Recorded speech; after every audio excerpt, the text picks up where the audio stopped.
let's just get the thing done. Okay. Speaking of Peter V'landys and NRL, as we record this, so it's a Wednesday morning, I do believe today they're voting on potential new rules. So the coaches last week met, your Ivan Cleary, your heavy hitters, your Craig Fitzgibbons, your Wayne Bennett's, I think Craig Bellamy might have been there. One of the suggestions they had, Block, was increase the size of the bench.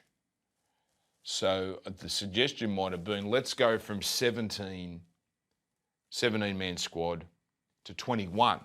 But still only 4 replacements, still only 8 changes. So what's the point of it then? So you can put a specialist halfback now on the bench who might never get in the game. You're always going to have a specialist dummy half. You might have a specialist outside back. This come from the grand final, I'm sure. Remember when Wishart had to go on in the centres? Happened a few times where a specialist goes, and I've got to be honest, Block, when they come up with these suggestions, my first thought is always, okay, how are they going to manipulate this? Because coaches are cunning, right? So when 2 referees becomes 1 referee, coaches are telling their players, we can work the wrestle a bit, we can manipulate the 10 metres. I look at this rule, and the suggestion is the coaches suggested 21. It's probably going to be 19 or 20. I don't see the downside. I actually really like this. You like it? Yeah, it might have already been ratified by the time people are watching and listening to this. Do you like this idea? I like it. I like for like. Obviously, if a centre gets hurt, you can replace him with a centre. But it'd have to be more than 21 players, wouldn't it? If you're going to cover every position. Yeah, well, they're not going to be able to cover. So they'll look at it like halves player covers 6 or 7. Yeah, second row can cover. Outside back, like a Selwyn Cobbo type. Well, there's your full back, there's your outside back. So can you imagine how difficult it would have been for young Wishart to play in the centres in the grand final when he's not only marking a centre that he's not used to defending against, but he's got Reece Walsh out the back, who's got that unbelievable turn of speed. And you're in too much. That's the hardest place to defend. Well, and he makes normal centres look ordinary sometimes. Because of that just that fraction, speed. Yeah, half a second. Do you enjoy that grand final?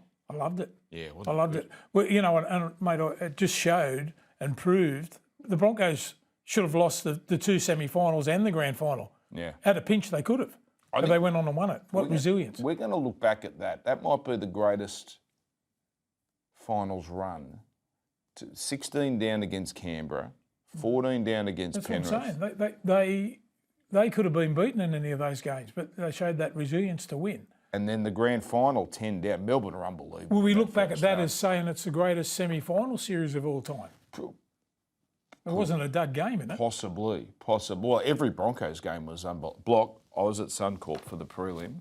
Yeah. It's the best atmosphere I've ever felt at Suncorp. Even in an Origin? I'm telling you. Better than Origin? Better than Origin. There was a nervousness, because remember the Broncos' 19-year drought. Yeah.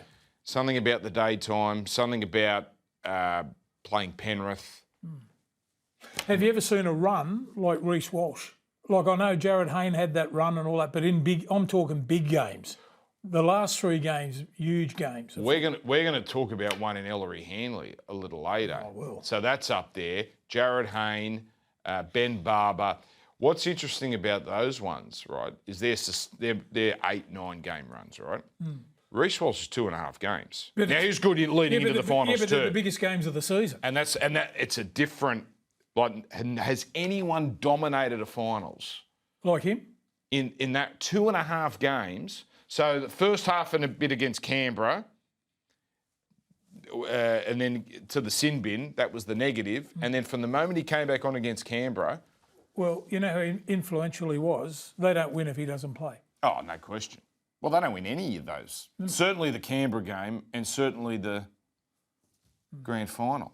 Might be the greatest grand final individual performance we've ever seen. You reckon? What about when Cleary, only a few years ago, it was a 20-minute period. 20-minute period. But they were getting beat comfortably. Yeah, no, Penrith don't win without Cleary. Yeah.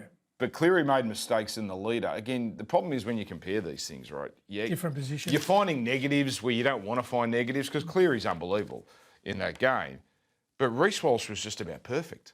Defensively, attack. And it all came on the back of him getting sin bin. Remember when he come back and all of a sudden he just exploded? Yeah. That's it. It was almost like he felt, this is my fault we're in this hole. What a place to get a run on. Yeah. Right? If you're going to go on a run, you want to do it in the big games. So we're signing off on the extra. Yes. Yeah. I like it. Used to, in your era, used to have in the finals, you'd see these massively long benches. They do it all year, mate. They would have, if you played reserve grade, you'd have 20 blokes on the bench. Yeah. And the coach, well, they used to do that. If someone got injured in that position, they would pick one of those guys that were playing that position in reserve grade. Yeah. Or even under 21s in those days when there were 3 grades on the day, some of the 21s would sit on the bench. Anyway. That's how they got their opportunity. Might be moot by the time people are seeing this, and we don't know if they're going to change the kickoff. I hope they don't. Yeah. No, mate, our game's collision. I go to see that. I want to see that first kickoff. Kick it to me. Oh, no. So, well, they might change that by the time we get to this on air, but the suggestion was, I think this is a Phil Gould idea from years ago, score a kick. I used to do that in the backyard. Score his kick. I don't think it makes any difference. No, mate, if I'm on a roll and we've got the ball and had the ball for the last 20 minutes, good sides can hang on to the ball for 20 or 30 minutes. Yeah. Keep giving them the ball. I want to. So you don't want to change it? No, I don't want to change it. Okay. Keep giving me the ball if you're on a bit of a roll. I'm not sure what was broken about this rule. Well, what was the issue? Yeah, but are we doing it for the sake of change, just for the sake of it? The only thing I can see, like the 2-point field goal was a rule no one asked for. Turned out to be really good. Yeah. Right, and it has added a new dimension to the game, right? So teams down by 2 and they've always got that, they don't have to score a try at the end, they can boot a 2-point field goal. Right, so you got to say that even though it was a rule no one asked for, turned out to be We haven't pretty seen good. it happen real often, but have we? No, but enough times like Latrell booting one. Cleary. Adam Reynolds, I think. Yeah, we've seen it. That's right. Cleary against the Dolphins. Yeah. Parramatta, he did it against. So you got to say, all right, that's added a new element, a new potential for excitement. I guess with the kickoff, the loser kicks or winner kicks. So I'm already confused. If a team is down by 10 with a minute to go, they score. Yeah, they're saying they get the opportunity to win games if they're so close. So Score a kick.